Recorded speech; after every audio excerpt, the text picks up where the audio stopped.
Welcome back to Paulie TV. I'm Paulie Malignaggi, and you know what? I want to talk about the 140-pound division. You know, we recently had the Josh Taylor versus Jack Catterall fight, controversial decision, good fight, a little bit of a homecoming for Josh Taylor, and you know what? He says he's gonna leave the 140-pound division. You know, he's having trouble making weight. Listen, he's a big super lightweight, so it doesn't surprise me that he was having trouble making weight. And he's gonna go up to welterweight, where I think he can possibly have the performances that he was having initially at 140 pounds. I think he's been a brilliant super lightweight, but eventually you grow out of your weight sometimes. Especially when you're big for the weight. It's only so long you can hold that weight as you get older.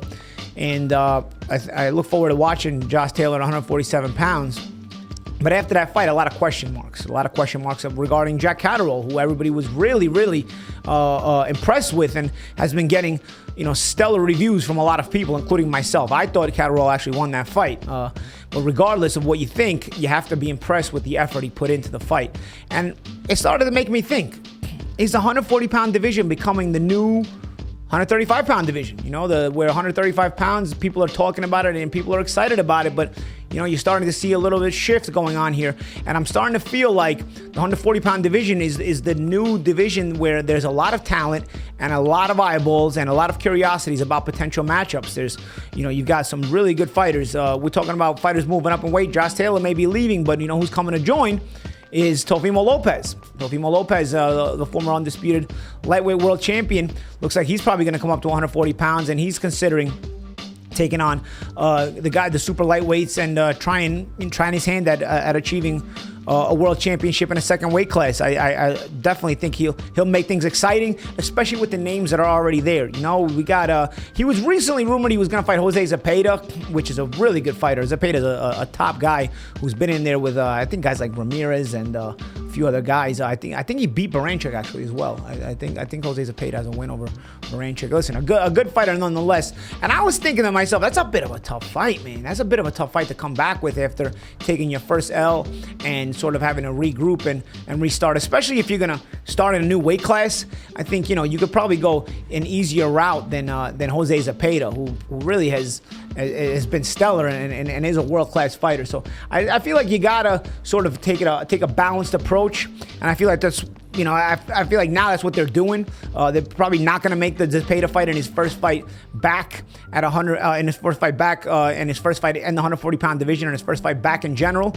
So we'll see. We'll see where Lopez goes from here and how he's looking in the 140-pound division. Certainly, people will be curious, as people are getting curious about the entire division. So we've mentioned guys like Catterall, we've mentioned Teofimo Lopez, we've mentioned Jose Zepeda, but think of these names that we've got here, man. There were so many, I actually had to write them down because I was scared I was going to forget guys. We got Regis Prograis, who still remains relevant and is a top fighter and is a test for anybody. You've got guys like Jack Catterall, we mentioned. You've got Teofimo Lopez, we mentioned. You got names like Adrian Broner, who's still kind of lurking. If he's going to fight again, I feel like Broner's best weight will be 140 pounds. I feel like welterweight might be a little bit too big for him, and I probably don't think he can make the lightweight limit anymore. So at 140 pounds, since Broner is still only 32 years old, he's probably still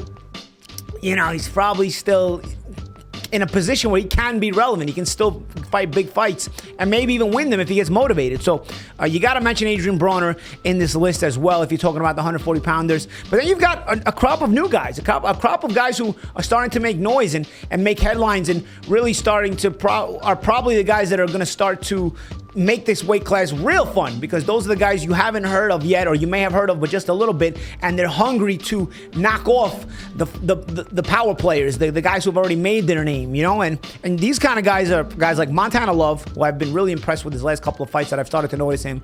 Real smooth style, smooth guy in general. He's got a little this swag to him, but he doesn't let it overtake him to where he loses focus. Swaggy kind of guy who knows how to fight real smoothly and gets the results, and showing some good power as well.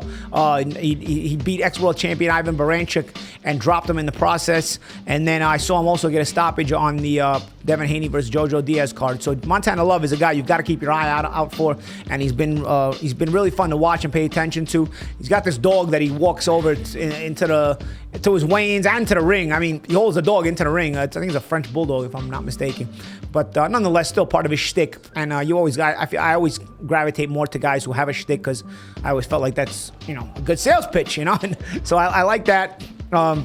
But then let's look at some other young fighters. You've got Brandon Lee. My favorite young fighter is actually Brandon Lee right now at 140 pounds. He's been a terrific fighter, great speed, great power, solid fundamentals, but very athletic as well. He can close the gap very fast on you, sets good traps.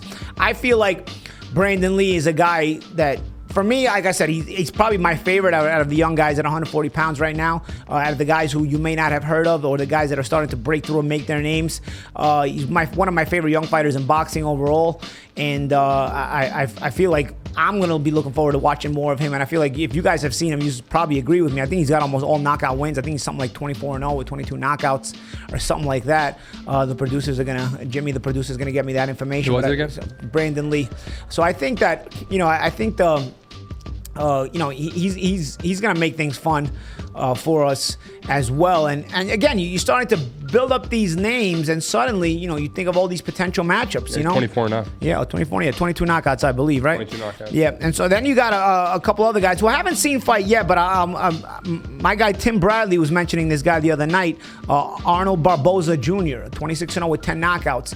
And Bradley was seemed to be really high on him. And obviously, Bradley's take is one that you have to take seriously. He's got a great platform over at ESPN, and he's done it all himself, And I haven't seen Barboza fight yet, but clearly Bradley was high on him, so it made me curious about him as well.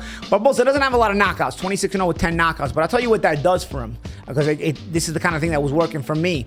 It allows guys to want to take a chance on him, because the promoters of the other fighters that will have to make these matchups. Sometimes if you've got guys that are hesitant to fight other top guys, you say, okay, well, at least, this guy doesn't have a lot of knockouts. We can take a chance on him. At worst, he's not going to knock my guy out and hurt him, So, because, whenever you get knocked out, it's always a worse look for your image, right? So, I think Barboza, with a 26-0 and 10 knockout record, puts himself in a good position to maybe sucker in a lot of the guys to want to fight him, While on the other hand, somebody like Brandon Lee, I think is going to find it more and more difficult to get opposition because he's got so many knockouts, such a high knockout ratio, So it made me curious about Barboza, and if Tim Bradley's high on him, then I certainly want to see more of him and get to see him in general. And I feel like these are the kind of fighters that are going to start to take this new generation by storm. There's enough young fighters in this weight class, and there's enough of the old regime that are still not even old. I mean, Bridges Prograis is not that old. Even Broner, who I feel like has been around forever, is not that old, And you've got Teofimo Lopez is still young entering the fray, despite the fact that he's been an undisputed champion at lightweight,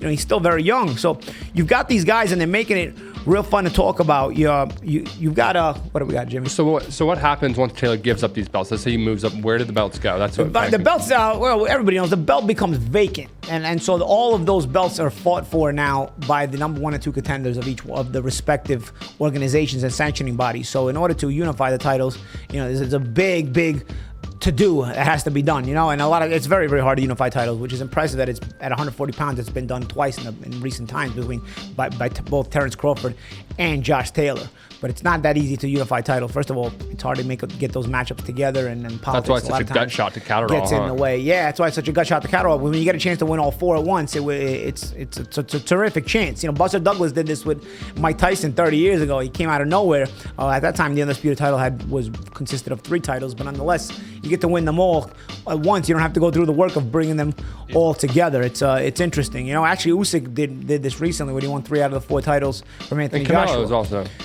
But Canelo had to do it one at a time. Canelo had to do it the old school way and just beat each champion one at a time, Sometimes, when you're in a position where you fight the unified champion, you get a chance to get them all at once. And so suddenly you find yourself as the undisputed champion in one fight. I think that's pretty cool. Somebody else does all the work for you and unifies them, and then you get to kind of take them away. But now that's no longer the case at 140 pounds. They've become all vacant. So you've got these guys. There's another guy I want to mention, Subriel Matias. Again, another guy that I don't know a lot about, but we're hearing about a lot about it now. He's getting a lot of hype.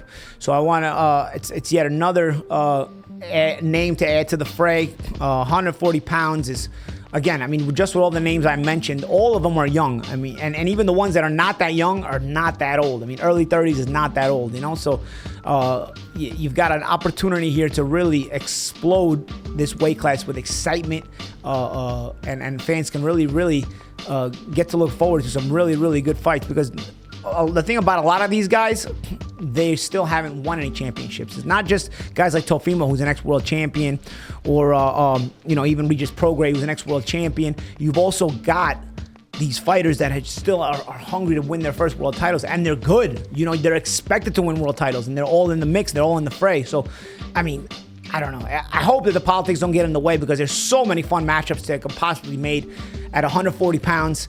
I think this is the new most fun weight class in boxing. Right now, if I'm thinking about off the top of my head what my most fun weight class is in boxing, I'm gonna pick 140 pounds, because you've got so much talent just bursting at the seams, and a lot of them are not yet famous yet, so they're gonna be hungry to fight each other, and hungry to make these matchups, and hungry to win titles. And if you want to win a title at 140 pounds, let me tell you, bro, you better know how to fight, because right now you have got a stellar generation at 140 pounds.